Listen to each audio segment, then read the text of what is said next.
Hello friends, welcome back to our channel. Friends, ఈరోజు అయితే మనం ఒక ఇంట్రెస్టింగ్ విషయం గురించి అయితే మాట్లాడబోతున్నాం. అదేమిటంటే యూట్యూబర్స్ కి డబ్బులు ఇలా వస్తాయి, అలాగే ఎంత సబ్స్క్రైబర్లు ఉంటే డబ్బులు వస్తాయి, ఎంత వ్యూస్ ఉంటే డబ్బులు వస్తాయి, వాటి గురించి ప్రాక్టికల్ గా మనం ఈ వీడియోలో అయితే తెలుసుకోబోతున్నాం.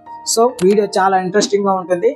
స్టార్టింగ్ నుండి ఎండ్ వరకు అయితే చూడండి, మీకు ఒక మంచి ఇన్ఫర్మేషన్ అయితే లభిస్తుంది. మొదటగా మీకు ఒక విషయం అయితే క్లియర్ గా చెప్తాను, వినండి.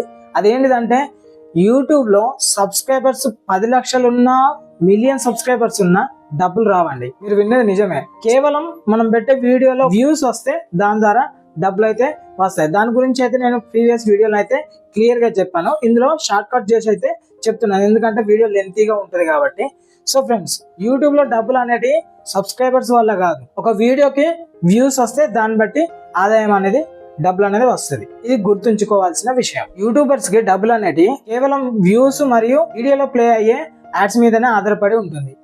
ఎక్కువ వ్యూస్, ఎక్కువ యాడ్స్ ప్లే అయితే ఎక్కువ ఆదాయం అనేది వస్తుంది. అది మెయిన్ రీజన్. మనము ప్రాక్టికల్ గా ఎంత వ్యూస్ కు, ఎంత వాచ్ టైం కు ఆదాయం వస్తుందో లెక్కించడానికి, యూట్యూబ్ లో ఆదాయాన్ని లెక్కించడానికి ఆర్పిఎం పద్ధతిని అయితే వాడతారు.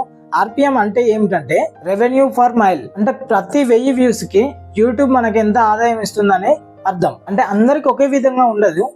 ఇందులో 3 విషయాలపై ఆధారపడి అయితే ఉంటది.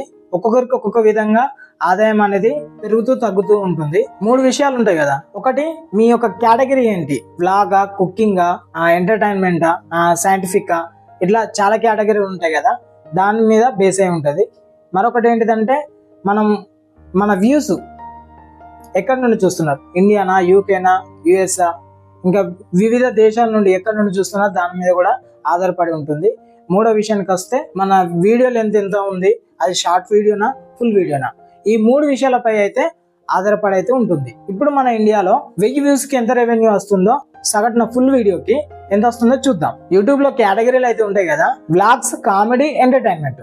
ఈ 3ంటికి అయితే ఈ కేటగిరీలో వాళ్ళకి కొంచెం ఆదాయం అనేది తక్కువ వస్తుంది. ఆర్పిఎం అనేది 1000 వ్యూస్ కి 20 నుండి 40 రూపాయలు మాత్రమే వచ్చే అవకాశాలు అయితే ఉంటాయి. అంటే ఇది ప్రత్యేకంగా ఇంతే వస్తుందని కాదు, కానీ 1000 వ్యూస్ కి 20 నుండి 40 వరకు అటు ఇటుగా వచ్చే అవకాశాలు అయితే ఉంటుంది. అదే టెక్ అండ్ రివ్యూస్ చేసే కేటగిరీలతో ఉన్న ఛానల్స్ అయితే ఉంటాయి కదా, వాటికైతే సగటున 1000 వ్యూస్ కి 50 నుండి 100 రూపాయలు వచ్చే అవకాశాలు అయితే ఉంటుంది. ఇంకా finance, real estate, earning apps, వీటి కేటగిరీ నుండి అయితే వీటికి ఆర్పిఎం అనేది ఎక్కువగా ఉంటుంది.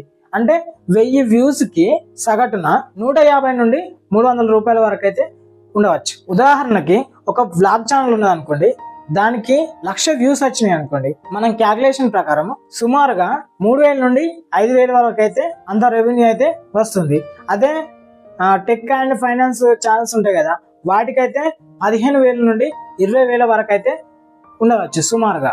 ఇక షార్ట్స్ సంగతి ఏంటి, చాలా మంది షార్ట్స్ అయితే చేస్తున్నారు కదా, వాటికి కూడా రెవెన్యూ అనేది వస్తుంది. కానీ రీచ్ అనేది ఎక్కువ వ్యూస్ వస్తాయి, వ్యూస్ అనేది ఎక్కువ వస్తుంది, కానీ రెవెన్యూ చాలా తక్కువ వస్తుంది. ఒక షార్ట్ వీడియోకి 1000 వ్యూస్ కి 10 పైసల నుండి రూపాయి వచ్చే అవకాశం అయితే ఉంటుంది. షార్ట్స్ ద్వారా డబ్బులు ఎక్కువ రావాలంటే కొన్ని మిలియన్స్ వ్యూస్ అయితే ఆ వీడియో పైన అయితే ఉండాలి. సో ఫ్రెండ్స్, యూట్యూబర్స్ ఓన్లీ దీని ద్వారానే డబ్బులు సంపాదించడమే కాక స్పాన్సర్షిప్స్ ద్వారా కూడా ఎక్కువ ఆదాయాన్ని అయితే పొందుతున్నారు. అలాగే ప్రమోషన్స్ చేయడం వల్ల ఆ రెవెన్యూ డబ్బులు వచ్చేదానికంటే ఈ స్పాన్సర్షిప్స్ ద్వారా డబ్బులు అయితే ఎక్కువ సంపాదించడం జరుగుతుంది. ఫైనల్ గా చెప్పేది ఏమిటంటే, సబ్స్క్రైబర్స్ ఎంతమంది ఉన్నారని ముఖ్యం కాదు. ఫస్ట్ టార్గెట్ ఏంటంటే మానిటైజేషన్ అయితే ఎనేబుల్ అయిందంటే చాలు. మన video content, audio quality, video quality perfect గా ఉండి ఆ కంటెంట్ బాగుంటే వ్యూస్ అనేది ఆటోమేటిక్గా వస్తుంది. దాని ద్వారా ఆటోమేటిక్గా డబ్బు అనేది ఎక్కువ మొత్తంలో రావడం జరుగుతుంది. సో ఫ్రెండ్స్, ఈ వీడియో మీకు అయితే నచ్చిందని అనుకుంటున్నాను. ఇంతవరకు చూసారంటే నచ్చే ఉంటుంది. సో ఫ్రెండ్స్, ఇప్పుడు లైక్ చేసి సబ్స్క్రైబ్ చేయండి. అలాగే ఈ వీడియో ఎవరికి షేర్ చేయాలో వారికి అయితే షేర్ చేయండి. మరొక మంచి ఇంట్రెస్టింగ్ టాపిక్తో మళ్ళీ మేము ముందుకు వస్తాను. అంతవరకు సెలవు. జై హింద్, జై భారత్.